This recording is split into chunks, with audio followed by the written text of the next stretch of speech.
Yes, it's been happening in Kenya, but the Kenyans said we can't resist the beauty of the Pearl of Africa anymore. So we are really, really excited to host for the very first time the World Energy Day 2021. And a very wonderful thank you to our partners and sponsors, World Energy Day Foundation, Innovators Limited in Kenya. We have UNREA, Uganda National Renewable Energy and Energy Efficiency Alliance, a few others that you will allow me to read out just to make sure I get them clearly.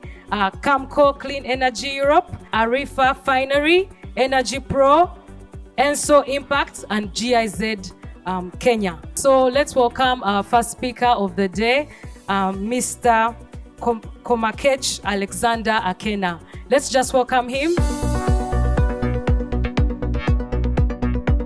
My name is Alexander Komakech Akena. I'm the chairman of board of directors of UNREA. UNREA is a mouthful, but it stands for the Uganda National Renewable Energy and Energy Efficiency Alliance. In short, we represent the private sector actors who are in the renewable energy space. We have quickly learned to realize and to separate two things: what we need and what we want. And as we learn this, we realize that there are things that food, water, good shelter are the most important things that sustained us in our homes. If you look at how energy is very central to human life, you look at how the mitochondria, which is basically in our blood cells, this is, you could say, is the powerhouse or the power plant of the cell. So using cellular respiration, it extracts the food we eat to give us the energy. So we cannot say we can develop, we cannot say we can do anything without extracting, without using energy conversion at any time. So energy is very important, and hence also as we move forward in this world challenged by climate change, we see that energy will play a very big role in helping with us adapting and mitigating the situations. So Madame Esther Nyanzi, please come say hello to us and introduce to us the keynote speaker. Our organizers and also the team from UNREA, you've done really a very good job, as well as our members. My name's Esther Nyanzi, and I'm delighted to stand before you. There's a lot that we have organized and we have in store for you, but allow me to take this opportunity to extend my big thanks to the team of innovators from Nairobi that has been carrying out a lot of organizations, especially for the different webinars. Thank you for being such great hosts. It's fabulous to be here. We've had a great opening speech by Mr. Komakech, and that has set us off on a trajectory of success. When we talk about energy, we talk about Sustainable Development Goal 7. And this is such an anchor pillar for the rest of the Sustainable Development Goals. And we cannot move, we cannot shake things in this world if we don't talk about energy and put it in its rightful place. And so this is the premise upon which this whole World Energy Day movement began. We were sitting in the office one day and we said there's a day for cancer, there's a day for diabetes, there's a day for the African child, there's a day for everything. Where is the day for energy? So we went online and checked, and it was 22nd October. And we looked around Africa and we asked, who is doing anything around energy on World Energy Day? And we didn't find. We looked, we poked, we searched, we looked high and low. That became a magnet, and everyone kept hungering for more. And so the next year we said, okay, let's do something else. And we started. And last year we went online because of COVID.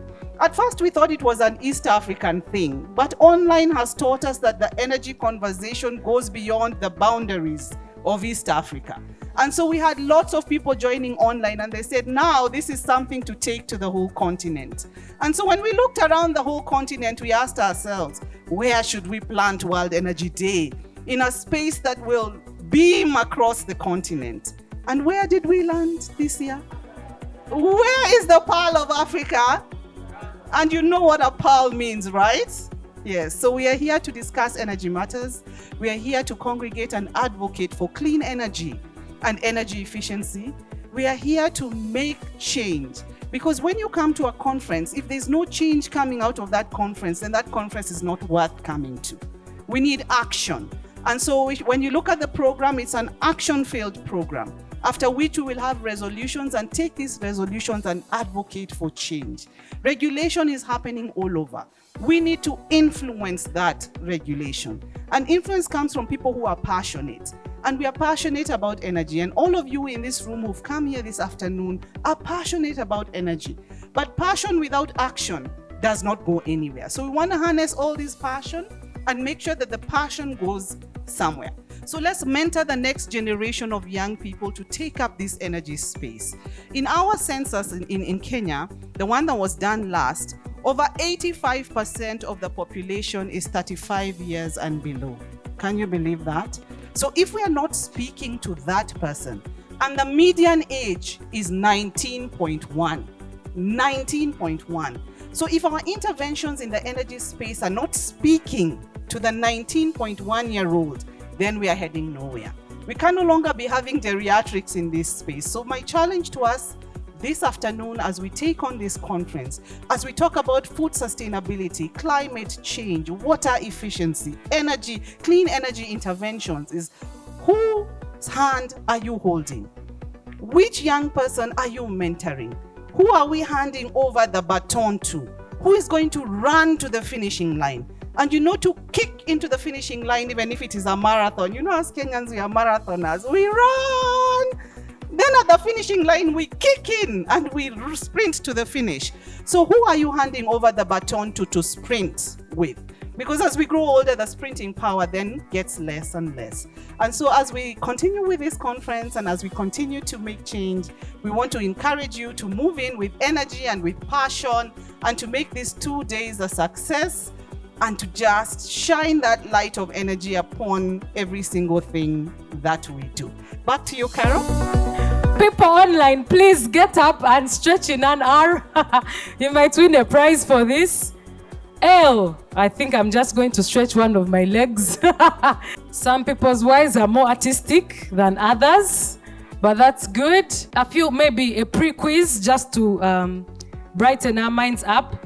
What is a solar panel's favorite type of exercise? Okay, that would be circuits. What do wind turbines think of renewable energy? They are big fans. You know, they are just always fanning around the situation, yes? How does a kitchen say hello? It microwaves, yeah? Microwaves in many waves, yes? What bank account does an LED light bulb have? This is a bit easy. Yes, that's close. It's an energy saver, so it has an energy saving account. Yes. What do you call it when an electron cheats? The answer is online. Okay, it's a current affair. Okay, why didn't the LED light bulb get top student? Because the halogen bulb was brighter. Yes, the halogen bulbs are normally brighter. Okay, why do fridges make good illustrationists? Okay, I'm just going to be giving you the answers because the real quiz is coming. So they don't move, but they're always running. They don't move, but they're always running. That's why they make good illustrationists. Miss Purity is ready. I really hope this exercise is going to make our brains more pure in the energy knowledge, because clearly people have said it's been long since they dealt with real energy. Are we good to go for Purity? As I have been introduced, my name is Purity Mithika. I work with an organization called the Institute of Customer Experience in Kenya. And as an institute, we celebrate and champion for sustainable activities, particularly around customer experience. And so the idea of sustainability and the idea of conserving our energy is something that is also close to my heart, and I'm sure close to most of your hearts as well. Tash, congratulations in the third spot.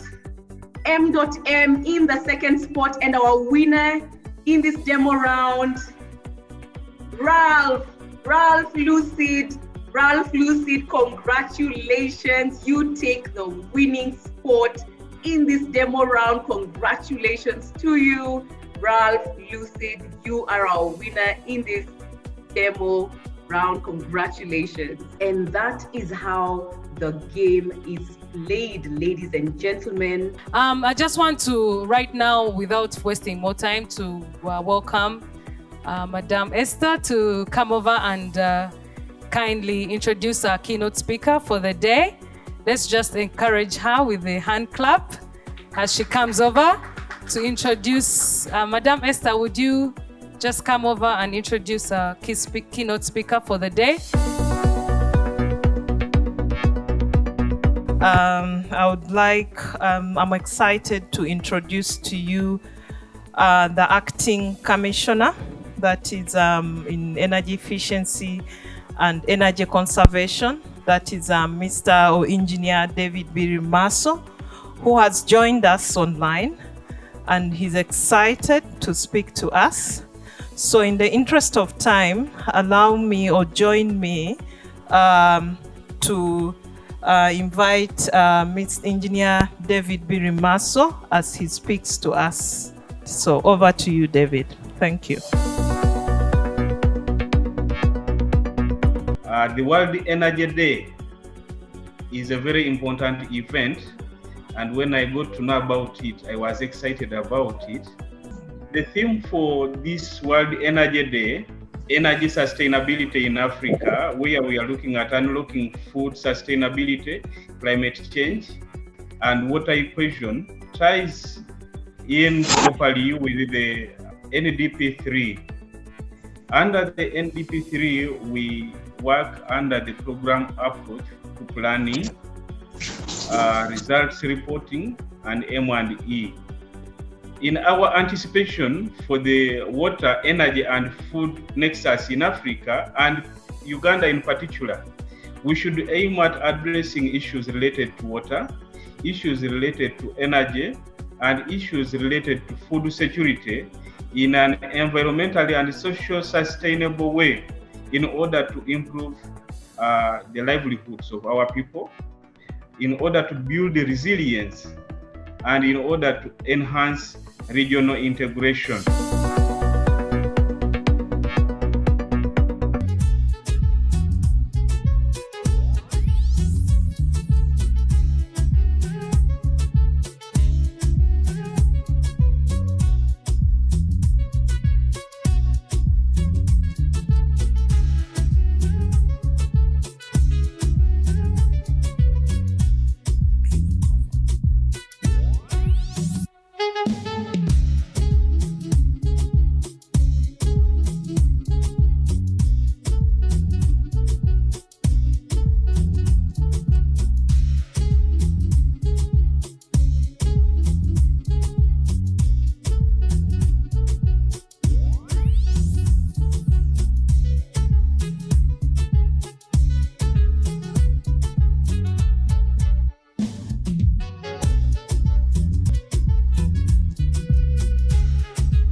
Partner is Water and Energy for Food, that is GIZ.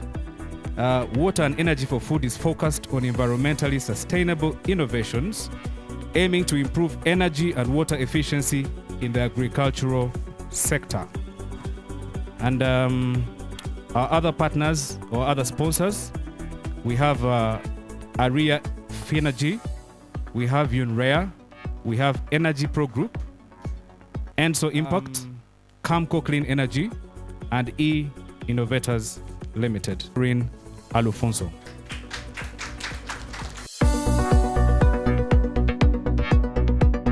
Finance institution invited to give this talk. But it's important to also emphasize the need to appreciate well why funding is very important, particularly as we talk about energy today. Many of you are aware of, the lead up to COP26, and which is happening in Glasgow in the next few days. And many of you would have been part of different layers of conversation within your groups, within your partners. We need a fair balance of both. And if there is any sector that connects both adaptation and mitigation together, it is the energy sector. Because we recognize the nexus between energy and water. We recognize the nexus between energy and food, and water, as well as the climate. And I think this recognition is very important for us also when we begin to expand our thinking and our conversations around financing. Because the moment we get these right, it becomes quite easy going forward. So I hope you can also see my slide as well. So today I want to talk about the funding partnerships for energy service companies, as well as strategies for sustainability. And this is very much nested within the notion that, there are energy transformations that are taking place on the continent and in our countries, in our homes. And how do we find constant willingness to learn afresh? These skills have enabled her to achieve great professional strides, including being part of more than 10 investment-grade audits, and has grown to a great moderator and a passion. So to our online team, feel free to use the chat as you have been. Innovation around the energy space and also the renewable space. What disruptions can there be around innovation? And we have two great speakers who are here physically with us. In the energy sector, energy innovation and technological advancement. And we have the perfect speaker for this. He was our winner last year for Innovator of the Year in the inaugural Energy Professional Awards 2020. He has over 7 years experience. Douglas Baguma.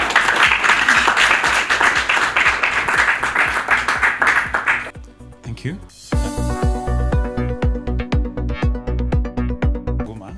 And I lead the team at Innovex, which has a very interesting story, both for the founders and the people working there, but also an interesting story for the energy industry in Africa.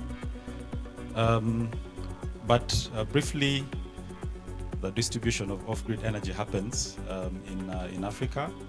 It's a Ugandan company started by myself and a few other friends. And our story is we saw quite a lot of problems happening in the off-grid energy space. And us, as having a background in engineering, we set out to provide solutions made in Africa and for the African continent. So when we talk about energy, I know what usually comes to mind. The first thing that comes to mind is electricity. But energy has, a lot of other facets. And when you look at the global use of energy, it's actually dominated not just by electricity, but also other areas that contribute to energy needs. So first, when you look at industry is rated as one of the biggest consumption of electricity. So when you talk about industry, this is, you'd think about manufacturing. And in manufacturing, the biggest consumer of electricity is actually manufacture of steel. So steel, aluminium, paper. So this is where most of the world's transportation. Transportation is not necessarily electricity. It is other sources as well, such as petroleum, residential. So residential, it could be gas, non-residential, and building materials. Those are other energy use. So another interesting fact, you know, when I was doing it actually comes from, I know it's mind-boggling, but world over, 33% of needs are actually met from oil today. And when you look at by petroleum, so think about that energy, the kind of things that are happening that maybe I'll speak to. One is reduction in costs of renewables, ICT and digitalization, energy efficiency, local manufacturing, and finance. It's interesting, 16 years ago, the cost of solar was about $4 per watt, but today it's to 20 cents, just 20 cents. And just around last year, it actually began to use solar as compared to using coal to access electricity. Last I checked, the cost of a solar panel is just about 0.5 of a dollar. In fact, at our office, Innovex, we're thinking of having solar panels, solar rooftop, so that we reduce, you know, our daily bills each and every single day. So the prices are going down, and this is a huge opportunity to store energy in batteries. But today, one of the things that is driving transitions such as electric cars is the fact that it's actually becoming very competitive as lithium-ion batteries are becoming common. And in the context of Africa, we have what we call deep cycle batteries. So deep cycle simply means if you were to use up a battery, before you are recommended to use only about 60%. But today we have batteries that you can actually use up to about 10 to 20% of their capacity, and they'll still keep working. If you want to imagine how much of a disruption this is, just about electricity. And as Africa, we actually cook more than we produce. We cook more than we power machines. So today, there's a lot that is happening in improving the efficiency of cook stoves. And it's actually one of the biggest energy markets in Uganda. Developing more efficient cook stoves that use much less charcoal. Some of them use briquettes. Some are using ethanol, but are far much more efficient than they were before. And there's a lot of investment that is also going into this space. So if you're looking at opportunity, please, it's not just distributing electricity. Africans cook a lot. Africans are cooking more than they produce. And there's a lot of investment in building much more efficient cook stoves. Still under energy for that presentation. We will have a panel discussion right after this, after the next speaker. So for those who have questions, you can put them on the chat. For the online community, for those who are here, feel free to include your questions during the engagement, during that panel discussion. We have been told we love to eat. We have been told we are eating more than we are producing. He has mentioned that the low cost of renewables, I sit for that presentation. We now move on to our next speaker, and he is here with us. Our second speaker is also here physically. His name is Troy Barry. He is the Chief Technical Officer for AREA Finergy, and I think I'd like to pause here and mention that AREA is one of our sponsors and our partners. They have been a partner in 2020. They're also a partner this year. They are eating some popcorn, watching everything, and I was lucky enough to be here. So that's great. So hi everyone back home. This is also great. I was able to speak last year's World Energy Day, so I'm making a lot of friends within the Kenyan group that came across, and looking forward to meet the Ugandan colleagues as well. Two great presentations before. that lead into mind. So it's good to hear from the good doctor, Olufonso, and then Douglas. It's interesting, you give two entrepreneurs the same question, and they run in different directions, but I think we're going to actually cover the scope pretty well. So that was a great intro into what I'm going to talk about today.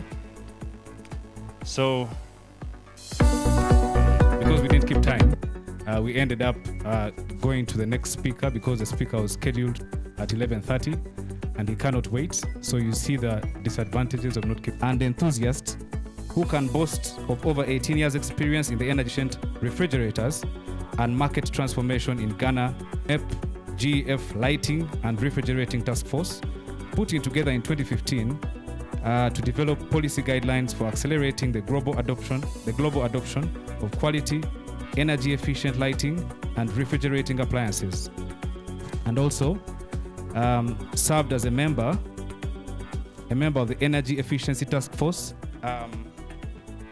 EETC, in 2020 and 2021 on the Technical and Economic Assessment Panel under the Montreal Protocol. He serves on the interim steering committee of the Cool Coalition and chairs the working group on dumping of used cooling appliances in Africa under the Cool Coalition. He sits on the national. As you rightly mentioned, my name is Protea Jako, and once you have not to introduce myself further. So, by way of introduction, food and water have always been essential for creation. We could not do without that. Energy initially was not the way we see it today. It was derived from food to humans and then animal traction indeed. With the onset of civilization, we have an alternative source of energy into the picture that needs to be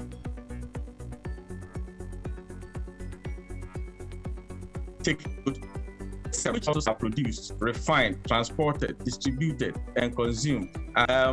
Time, precious, and organization and water. So this is an ample illustration that water continues to be under serious pressure. That is not enough. It is countries. So if we are genuinely interested in balancing the food, energy, and water nexus in Africa. Yeah. Sorry to have kept you waiting. I had also stepped out for tea break, I hope, and they were reluctant, They were saying, no, a project of such a scale cannot work in Kenya, We are not just buying into it. And then the two guys again approached another company called Centum Investments. Again, they were shown the door. They were told, no, thank you. How was the idea conceived? What of challenges were encountered?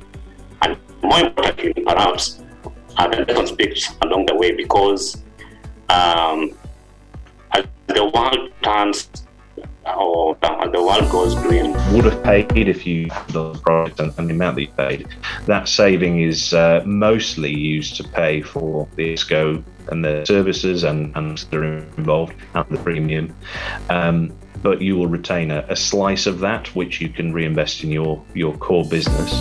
To say, as a client, this is your main instrument for viewing the performance of your project, but often that instrument is in the hands of the ESCO, so the company that's doing the delivery for you. So there is baked into that structure sometimes a conflict of interest. I really need a third party, especially if I'm not a technically inclined client, to make sure that, okay, this month we made to check.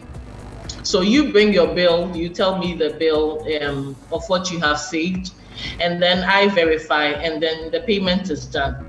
So we state in the contract, or it is stated in the contract, what will constitute a defaulting. So on what for financing this sort of thing? I mean, ESCOs are a marathon, not a sprint.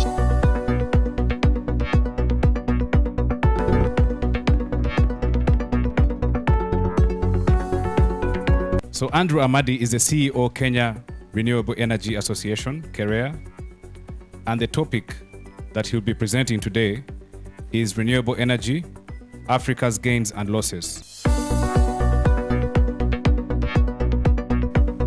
It is indeed a great honor and privilege to be speaking today about something that, of course, is not just dear to my heart. It is something that some people say is in my DNA, and that is the topic of renewable energy, Africa, and especially today on the World Energy Day. So there are a couple of questions there. The first one is, what 3 words describe e-mobility for you? The code is 50882283.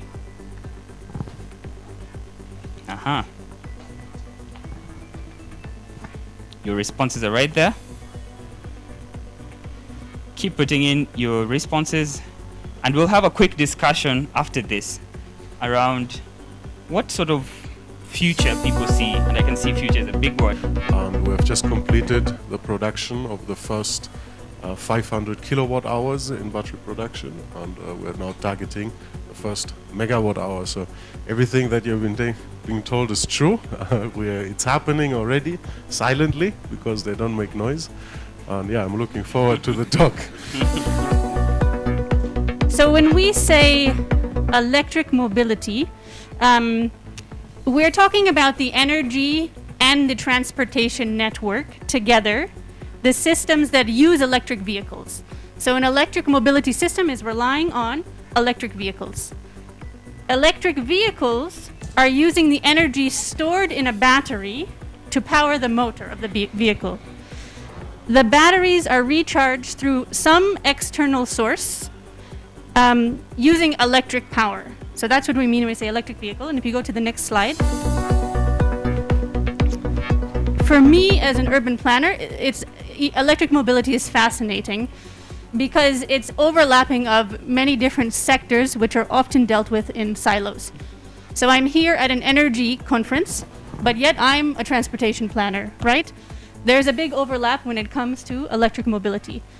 One more. So at WRI, we acknowledge that electric vehicles are not a solution in themselves, right? So improving the vehicle technology, which is the last box you see on that page, that's something you do after you have good urban planning.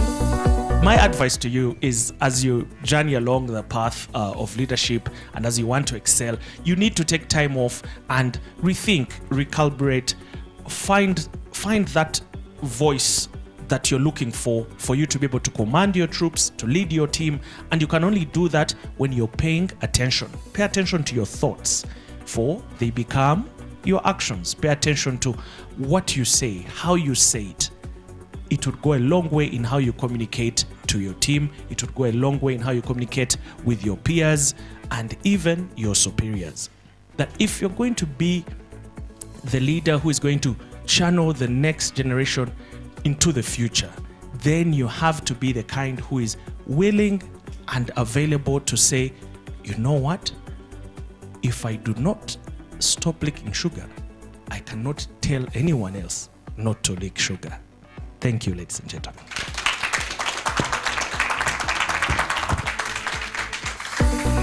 It's interesting. It's a room full of young people who are hungry and have dared to step out and bring us solutions to how they're tackling the energy, sustainability, food and water equation for our continent. We have an interesting number of projects, 5 of them, ranging from Nigeria, Kenya, Cameroon, Uganda, and Ghana. Hello everyone, my name is Joy Chema. I'm the co-founder, Smokeless Bricks Energy Solutions. Hello everyone, my name is Uche Kenneth. I'm a co-founder at Smokeless Bricks Energy Solution. Hello everyone, I'm Grace Balogun. I am the project manager at Smokeless Bricks Energy Solution. According to the National Bureau of Statistics, more than 80% of the households in rural communities in Nigeria use firewood fuel for cooking. Now this means that much demand is now placed on the little forest reserve that Nigeria has, which is already fast disappearing. On the other hand, statistics from the World Health Organization has revealed that every year, Nigeria loses around 98,000 women as a result of the smoke inhaled while cooking with this firewood. It has now become the third highest killer after malaria and HIV. Now my question is, must our mothers continue to sacrifice their lives in order to prepare the food that we're going to eat? Of course, no way. Smokeless Brick Energy Solution is an eco-inclusive social enterprise born out of the desire to save our mothers from respiratory health challenges and most importantly our environment from climate change by providing environmentally friendly and affordable clean energy solutions through recycling of agricultural wastes into sustainable eco-fuel biomass briquettes for energy fuel, cooking and heating purposes. At Smokeless Bricks, we produce eco-friendly charcoal briquettes from post-agricultural wastes. These briquettes are one of a kind. They are smokeless, odorless and burn longer than the ordinary charcoal. It does not spark, it conserves the environment as well as reduces deforestation. We have created a unique clean technology to convert agricultural waste to clean energy. Our implementation processes involve 5 major activities which are carbonization, crushing, binding, drying and the eventual briquetting itself. Presently, we have 2 main types of biomass briquettes which are the honeycomb briquettes and the stick briquettes. And we're excited, aren't we? Let me hear you pay.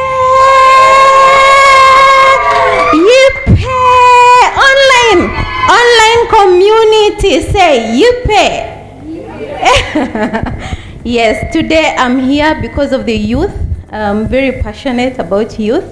We'd been having the idea that we need to do something about the youth in energy. We're receiving so many applications for the jobs, for youth asking for internship opportunities.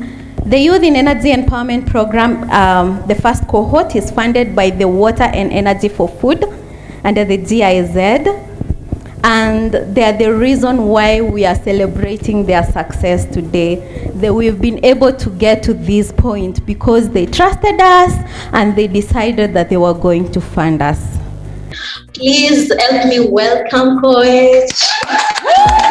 Stand in front of you guys and just share about something that means very close to us, to me and my friends over there, and that is on the need to invest in African sons and daughters as they set out in their respective jobs and everything else. So this program was meant to equip young graduates such as myself with the skills in energy auditing and energy management.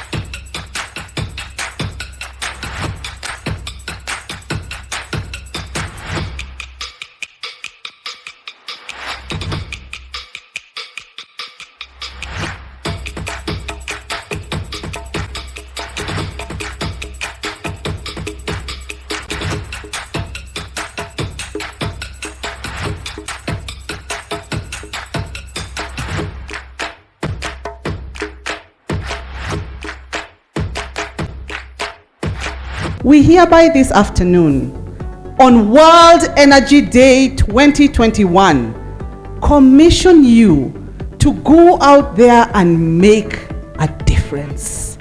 This journey you have walked is not by mistake. This journey you have walked is not in vain. This journey you have walked has blessed you to be a blessing to others, and we can already see the impact that you are making.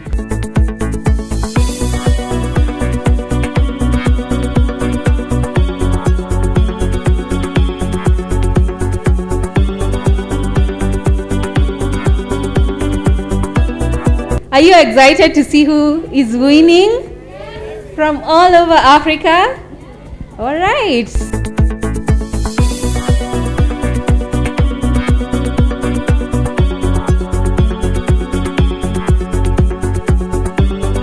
The World Energy Day is important because it presents an opportunity for awareness creation to a high-powered local and international audience keen on addressing issues of environmental sustainability, water and energy conservation.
My name is Troy Berry. I am the Chief Technical Officer with Area Finergy.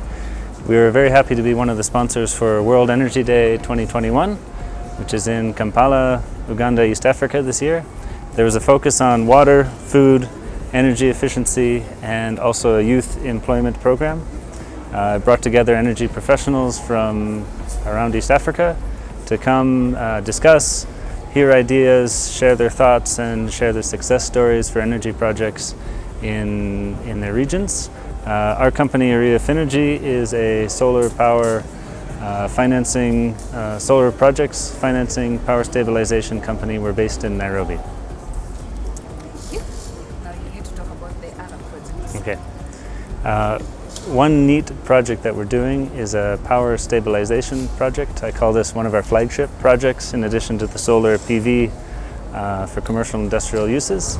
This project is taking an entire tea factory and giving them the opportunity to be autonomous from the grid so they can generate their own power and also have a backup solution that not only gives them power when there's an energy blackout, like a power outage, but also corrects the voltage variation, voltage instability that comes in from the grid because they're in a very rural area and they have very poor power quality. So this project is involving lithium batteries, it involves flywheels. The solar is connected to these devices on the DC bus, so it's a little bit of a DC mini-grid. And then we have a microgrid inverter that powers the entire tea factory that will give them constant, stable, steady power to generate and process their tea. Experience from the sessions you've attended for the World Energy Day Conference 2021. Okay, thank you so much. I would like to first say thank you to the organizing teams, to the partners, and everyone who worked to it that would have such a beautiful day. In Uganda, I'm glad at the comfort of my weather and everything. I'm really happy this happened here. So one of my major takeaways, to me, it's like a story of knowledge growing. When I was growing up in Uganda, I was taught that food and water were basic needs. It was never mentioned any day that energy is a basic need. And like today, as I was growing up and you're studying, you're working, you have come to realize just like water and food are necessary, energy too is equally necessary for this whole development to go on. So one of the lessons the speakers brought out tonight for me was, just like we have been doing fairly well with food, it's easy to find food in Africa, a garden in every African home than to find an energy producing skill.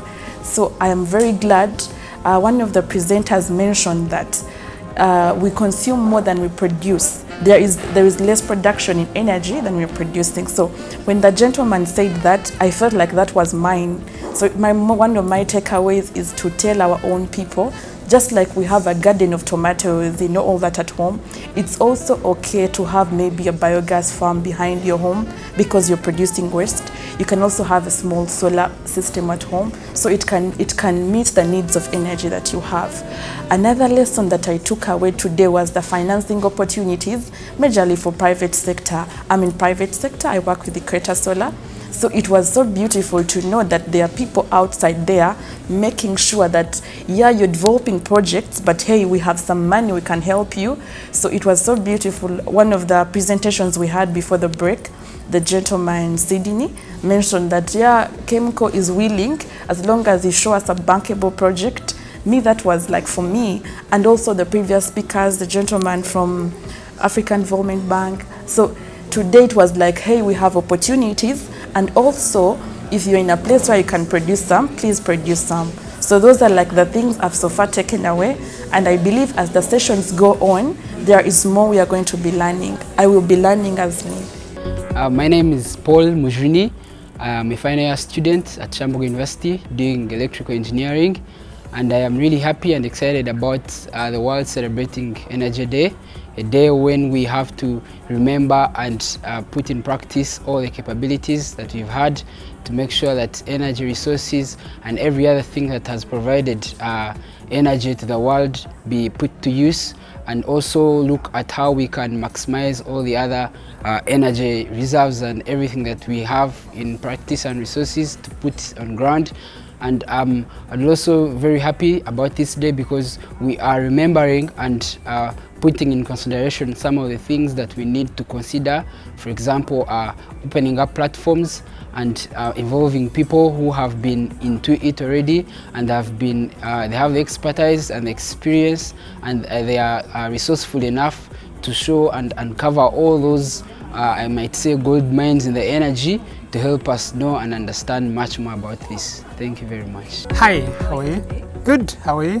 Fine, thank you. Yeah. Could you please take us through your partnership experience with World Energy Day? Oh, thank you for the question. My name is Bernard Mbaine. As said, I'm the vice chairperson of the board of UNREA. UNREA stands for Uganda National Renewable Energy and Energy Efficiency Alliance. Thanks for the question. I think firstly, as a country, as Uganda, we are very pleased for having hosted the World Energy Day celebration. It's a privilege for us to host this event. And again, as UNREA, we're also very privileged to partner with World Energy Day on this event. I think looking at the theme of the event, looking at the theme which is energy sustainability in Africa, it's an opportunity for us as Uganda as a country to try and engage into conversations to do with sustainability, because we understand that the challenges that are around climate change affect us as Africans quite adversely, and it's important that we start to engage into conversations, and I think these are some of the objectives of this World Energy Day 2021.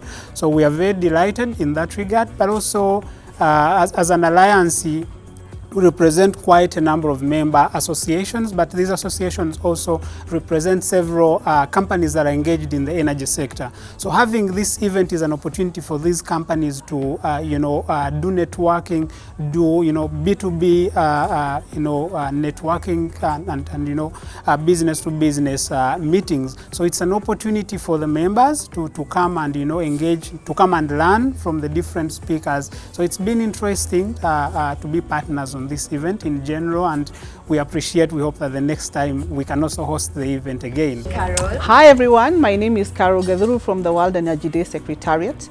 What started as a secretariat has actually grown into a foundation, because when we asked ourselves, there's a day for environment, World Environment Day, There's a day for cancer. There's a day for the African child. There are days for every single thing. But there was no day celebrated specifically for energy. And so we got together and asked ourselves, how can we create awareness? How can we advocate? How can we ensure that everybody around the world knows about clean energy, energy efficiency, energy sustainability? How do we make this a global thing? And so we started in a small way and started with a small conference because the day is celebrated on 22nd October. And this then grew and grew. And last year, that was a COVID year, we had an online conference that attracted over 300 people. And this year we are on the ground in Kampala, Uganda, celebrating because this has gone regional. It has gone global. It has gone global. It has gone global. Kampala, Uganda, and it has actually gone global. And so we are here to invite people to be members of the World Energy Day Foundation and take a stand when it comes to energy conservation, energy sustainability. And we can't talk about energy in isolation. Energy goes with climate change, with water efficiency, with food sustainability, with gender equity, because the gender parity with regards to energy use and energy struggles and energy crisis is something that we must talk about. We must talk about youth and energy. And so therefore we are inviting all players to come, join this movement, because it's actually a movement and we take energy conversations to the next level. There's a series of activities that run up to the conference. The conference is the major highlight. And this year we have young people graduating and we are celebrating them within this conference. We have professional awards for individuals who are being celebrated for what they're doing in the energy space to move and shake things and have great impact. And we have webinars running all year, tackling different subjects on financing, subjects on inclusion, subjects on women, subjects on youth, subjects on having projects be sustainable, and so on and so forth. And we join everyone to join us all year round because we can't limit energy conversations just to one day or 1 month, the month of October. We need to take action and take a stand all the time, every time. So this is Carol from the World Energy Day Secretariat. Come and join us, be part of this great movement that is taking energy conversation to the next level. Perfect.